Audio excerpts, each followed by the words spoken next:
What's up guys, I'm Dunmere, I'm a rank 1 peak Supervive player, and I have almost 1,000 hours played in the game so far. So with that, I went ahead and put together a Joule guide for you guys, so I hope you can learn something nice from it. Let's discuss Joule's strengths and weaknesses, starting with the strengths. Joule is an incredibly powerful and versatile character with all the tools she needs to make a fight go how she wants it to. So to explain this a bit deeper, we have her first core strength of her excellent range kill potential. She has this strength because her primary fire, stunning spear, and dash all are not only effective at very high ranges, but they also pack a heavy punch. Her ranged spear knockback is quite high damage in addition to giving stun potential. Her primary fire doesn't actually provide the raw damage output itself, but indirectly applies the pressure due to how reliably it can be used to stack enemies up.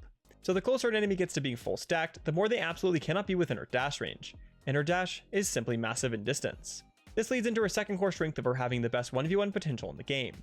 Joule's capability to rapidly stack up enemies, even with just her primary fire, applies heavy pressure to them, meaning if they don't dramatically outplay her or finish her before she can get all 4 stacks, they lose. Yet she doesn't really have something that limits her capability to do this. This is because she has her knockback spear to keep enemies that want to aggro onto her off of her, in addition to her lightning strike pull to suck enemies that get too close in onto her, or just to suck them out of cover for an easy full stack, or even to pull them away if she needs a second knockback. And of course, her dash is nowhere near limited in range or cooldown if she needed to chase her kite. And she also has a panic button ultimate that she can chase her kite with too. On top of this all, she has numerous ways to reduce the cooldown or completely restore her dash during this. So since landing a dash explosion proc will finish off nearly any enemy you've damaged a bit, you basically just have to play very poorly to be punished by an enemy in a 1v1. Oh, and to just clarify, her movement is also absolutely insane. So with these strengths as powerful as they are, does Joule actually have weaknesses? Despite her impressive capabilities, she still isn't perfect. Specifically, she lacks in raw team value output compared to what she could have. Since much of her damage is backweighted behind the static stacks, she doesn't provide as much value immediately. And though the pressure she applies once an enemy is stacked will definitely help her team, the stacks themselves do nothing for allies. So in a situation like if her team desperately needs to kill someone rapidly, she won't always be able to put as much of a direct damage output into it, if she can't get them full stacked. Sometimes she may also struggle to get her stacks on the target she actually wants to, such as if other enemies are in the way of her primary attacks. Other characters would still be chunking the enemies they accidentally hit for full damage in this situation, but Joule won't be, which means she'll be outputting a lot less value in a situation like that.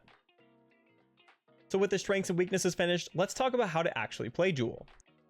Joule plays best aggressively on the flank, hunting for opportunities to stack up targets with either her primary or a good combo, and then dashing in and out of the enemy team to explode the target and then get back to safety.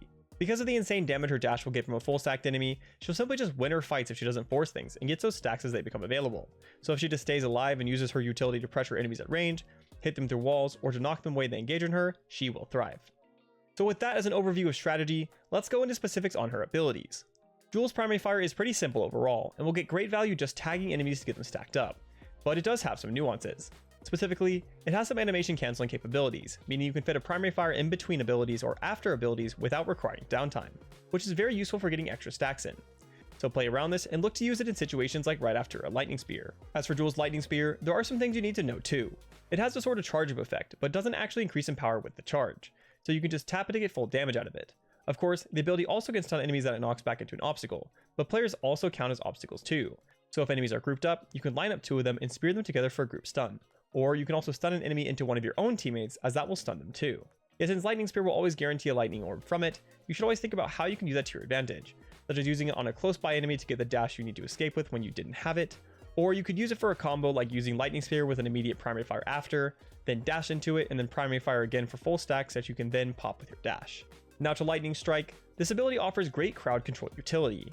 Usually it's best used to pull someone toward you, but since you can aim the pull direction to your cursor by holding the keybind longer before releasing it, you can use it to pull enemies away from you that are targeting you, or to toss them off into an abyss where they'll struggle from the grounded effect. This ability also can pull wisps, which is great for denying them, but can also similarly be used to toss them off into the abyss to finish them. Yet the Lightning Strike also offers a powerful utility in terms of combos. If you can land a knockback stun on an enemy with Lightning Spear close by, you can pop the Lightning Strike on top of them with a primary to full stack the enemy. This combo is a bit of overkill, but will give you a free dash kill and will also allow you to crush high HP targets. Also, you can even pull ally wisps or your lightning orbs with this ability too. For Joule's dash, it's very important to think about the shape when using it. It has a sort of lollipop shape that expands at the end. While you get good value from dashing fully through enemies sometimes, you can increase your chance of blowing up a stacked enemy by charging your dash up just enough to land the end location circle on top of them. The explosion size also gives a solid bit of extra range than it would seem, so you can look to go from basically off an enemy screen to right on top of them. Or you can maximize your hit chance by getting close to an enemy and then just tap the dash right through them before they can even react. In addition to this, Joule's dash also offers immunity during use, so you can dash through an enemy's CC ability if you time it correctly. Last with Joule's ultimate, it gives a great effect as an escape tool or a chase tool. but it also offers a knockback effect. So while this isn't the main reason you want to use it, you can use the ult right behind an enemy to knock them into your team, which can get you a bit of extra value if you plan to use it into the enemy aggressively anyway. With the specifics covered, let's talk about how this all can be put together into a full playstyle for Joule. On Joule, you should always be looking to hard flank the enemy if possible, as Joule wants to spend as much time poking enemies that are max primary fire and dash range as she can, which flanking of course allows. Yet she also has amazing movement that'll let her escape or get back to her team for healing if she starts losing in exchange, so she can go as far on the flank as she needs to get good sightlines. Once on them, she'll just want to default to poking enemies outside of their range, while looking for a good spear stun opportunity or lightning strike pull. Even if you don't get a good opportunity for one while doing this, you'll be stacking damage on enemies and they'll be forced to either push into you to try and finish things quickly, or just be forced to back up. This applies even to the higher range characters, as they are likely to get full stacked or crowd controlled by Joule before they can beat her at range.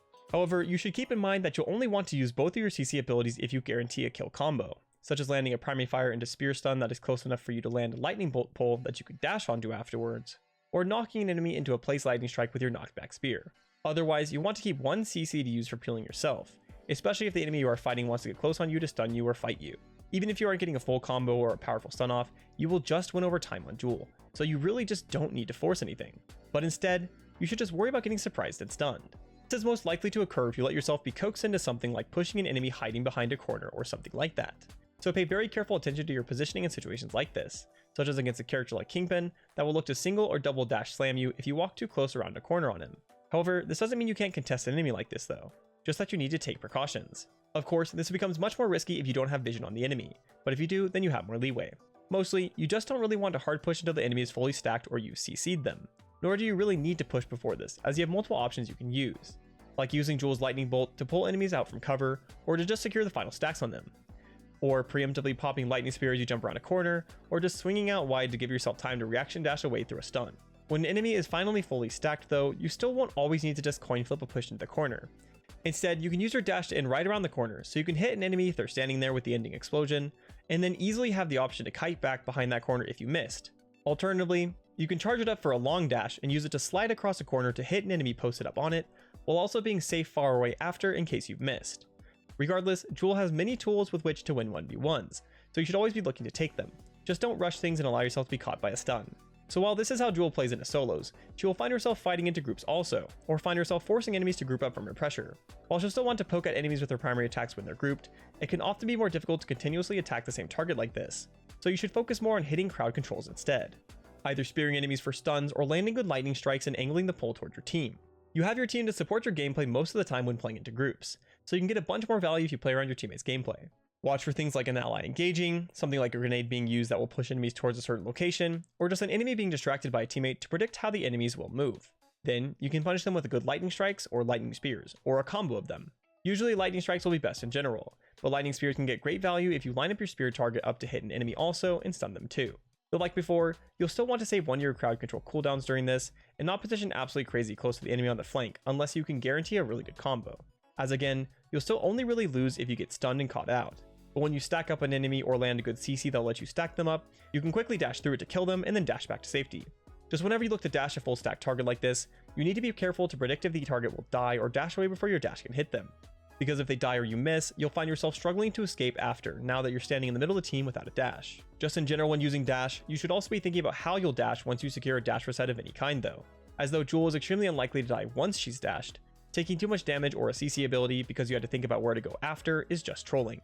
Also, you may just miss out on an opportunity to chase down a low enemy or trigger another passive explosive if you aren't predicting this too. While you shouldn't force yourself to use them, they can be a powerful method to get a free reposition, to dodge an enemy's cooldown in a 1v1, or to bypass the above problem of the enemy dying before your dash hits, or just missing your static explosion in general. Yet even though playing well to the above tips will give you great value on Joule, this hasn't even included specific discussion on her ultimate, which is because she honestly barely needs it. Though she does have it, so it's still important to consider it. Really, her ultimate is best saved and used as the answer when other abilities don't have one, usually because you wasted them. This is just much better than trying to force things, to try and maximize value or something. The ult isn't worth forcing because it doesn't offer huge damage output, and you're still at risk of getting crushed upon landing when attempting to use it aggressively. Instead, its "oh damn I messed up" value is insane, as you can cancel your mistake in a situation like if you're getting beat in a 1v1, or if you miss a dash reset.